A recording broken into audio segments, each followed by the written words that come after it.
আসসালামু আলাইকুম সম্মানিত ভাই ও বন্ধুরা, যারা যেখান থেকে আমার ভিডিওটি দেখতেছেন ভালো থাকুন, সুস্থ থাকুন। একটি বিল্ডিং করতে একটি বিল্ডিংয়ে কেন দুটি সিঁড়ি দেওয়া হয়, দুটি সিঁড়ি দেওয়ার কারণ কি, আর সেটি লাভ কতটুকু, এবং একটি বিল্ডিংয়ের ছাদের ডালাই আগে না গাঁথনি পরে, তাই নিয়ে বিস্তারিত কথা বলতে যাচ্ছি। অবশ্যই সময় নিয়ে ভিডিওটি দেখতে থাকুন। দেখতেছেন এখানে কিন্তু একটি বাড়ির ছাদের ডালাই শুধু পিলার করে ছাদের ডালাইটি আগে করা হয়েছিল, তারপরেই কিন্তু অনেক দিন হয়ে গেছে। এখন ধীরে ধীরে আবারও দুইতলার যে গাঁথনিগুলো রুমগুলো প্লাস করার জন্য শুরু করছে কাজগুলো। তো আপনি কিন্তু এইভাবে করতে পারেন। এই কাজগুলো করার পিছনে অনেকেই প্রশ্ন করেন যে গাঁথনি আগে দেব নাকি ছাদের ডালাই আগে দেব। মূলত আপনাকে ছাদের ডালাই আগে দিতে হয়, গাঁথনি পরে দিতে হয়, এটাই নিয়ম। তবে আপনি যদি গাঁথনি আগে দিতে চান তাহলে কিন্তু সেটি করতে পারেন। অবশ্যই একজন ইঞ্জিনিয়ারের পরামর্শ অনুসারে আপনাকে করতে হবে। ইঞ্জিনিয়ারের পরামর্শ অনুসারে যদি আপনি কাজ করেন সেই কাজটি অবশ্যই সঠিক নিয়মে হবে। এখানে দেখতেছেন একটি বিল্ডিংয়ের কিন্তু মাত্র 2000 স্কোয়ার ফিটের এই বাড়িটিতে করা হয়েছে দুটি সিঁড়ি। দুটি সিঁড়ি অনেক সময় করতে হয়, কেননা কয়েকটি কারণ থাকে দুটি সিঁড়ি করার।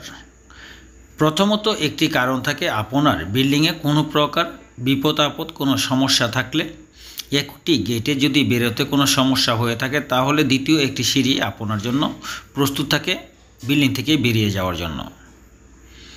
এই তো গেল আপনার বিপদের কথা। তারপর আপনি আরেকটি ব্যাপার হচ্ছে, যখন আপনি একটি বাড়ি করবেন, আপনার ছেলে মেয়ে রয়েছে 2টি অথবা 4টি, তাহলে কিন্তু আপনাকে সেখানেও সেই হিসাব করেও 2টি করতে হয়, অথবা আপনাকে ফ্ল্যাট বা ইউনিট সিস্টেম করতে হবে। ইউনিট সিস্টেম বাড়ি করলে আপনার সমস্যা হবে না। তবে অনেক সময় সিঁড়ি 2টা থাকলে সেখানে ইউনিট না করেও আপনি একই সিঁড়ি দিয়ে উঠতে হবে না, আপনার আলাদা আলাদা সিঁড়ি করতে পারেন। তাহলে যার যার জায়গা দিয়ে শেষে বেরিয়ে যাবে, কখনো এরকম কোনো সমস্যা হবে না। তো এখন আপনাদের যে মূল ব্যাপারটি, যেই কথাগুলো বলতেছি সেটা হচ্ছে,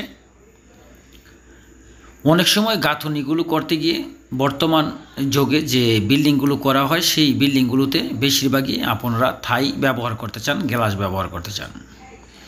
এটাও দেখতেছেন আপনাদের প্ল্যানটি আমি দেখাচ্ছি। এই প্ল্যানে রয়েছে ঠিক প্রথমে যে সিঁড়িটি, তারপর রয়েছে আরেকটি সিঁড়ি পিছন দিকে, সামনের সিঁড়িটি রয়েছে ঠিক মিডলে, এবং পিছনের সিঁড়িটি রয়েছে এক সাইড করে। এখানে রুম কিন্তু করা হয়েছে 4টি। এই যে দেখতেছেন এটা কিন্তু সামনে যে 2টা দেখাচ্ছি, এই 2টি রুম হচ্ছে গিয়ে আমি যেখানে দাঁড়িয়েছি সেটি আপনাদের দেখাচ্ছি। যে পিছনে ওই যে পিছনে দেখা যায় সেখানে এটা কিন্তু সিঁড়ির গেট ফ্যাক্টরি দেখাচ্ছে। আর এখানে যেটি পিছনের সিঁড়িতে সেটিও কিন্তু আপনারা দেখাচ্ছি। এখানে কিন্তু কলম আপনি কিন্তু গন্তি পারতেছেন যে প্রতিটি কলমে সর্বমোট কিন্তু 12টি কলম করা হয়েছে এই বিল্ডিংটিতে। 4 রুমের এই বাড়িটি 3তলা, ফাউন্ডেশন দেওয়া রয়েছে। এটি কিচেন রুম। কিচেন রুমে কিন্তু দরজার যে জানালাটা সেটাও কিন্তু রয়েছে প্রায় 6 ফিটের মতো। প্রতিটি থাই গ্লাসেই কিন্তু এখানে বড় করা হয়েছে, পরিমাণ থেকে বড় করা হয়েছে। যেমনটি হলরুমে করা হয়েছে 10 ফিট, এখানে কিন্তু ছোট ছোট করে দেওয়া হয়েছে। এই যে দেখতেছেন আপনার একটি রুমে ছোট ছোট করে থাই ব্যবহার করা হয়েছে। এই কাজটি করার পর আপনাকে অনেকটাই সুন্দর লাগবে। এই বিল্ডিংয়ে যখন আপনি ঢুকবেন অনেকটাই ফর্সা আলো আপনি দেখবেন, এবং বাতাস সবসময় পাবেন থাই বেশি ব্যবহার করার কারণে। এবং বর্তমানে যেভাবে আমরা বিল্ডিংয়ের কাজগুলো করে থাকি, এখানে কিন্তু বর্তমানে বেশিরভাগই বিল্ডিংয়ের থাই ব্যবহার করতে চায়, গ্লাস বেশি ব্যবহার করতে চায়। আর গ্লাস বেশি ব্যবহার করলে বিল্ডিং ফুটে উঠে সুন্দর লাগে, বিল্ডিংয়ে থাকতে ভালো লাগে। তবে তারপরও আপনাকে বুঝে শুনে ইঞ্জিনিয়ারের পরামর্শ অনুসারে কাজ করতে হবে, তাহলেই আপনি কোথাও ঠকবেন না। এই যেভাবে দেখাচ্ছি, আপনি যেটা বললাম সেটা অবশ্যই আপনি গাঁথুনি আগে বা পরে সেটা কিন্তু আপনারই ইচ্ছে, তবে আপনি আগে ছাদের ঢালাই দিলে সেটি ভালো হয় ইঞ্জিনিয়ারের পরামর্শ অনুসারে। কেন ভালো হয় সেটিও কিন্তু আপনাদের আমি বলবো।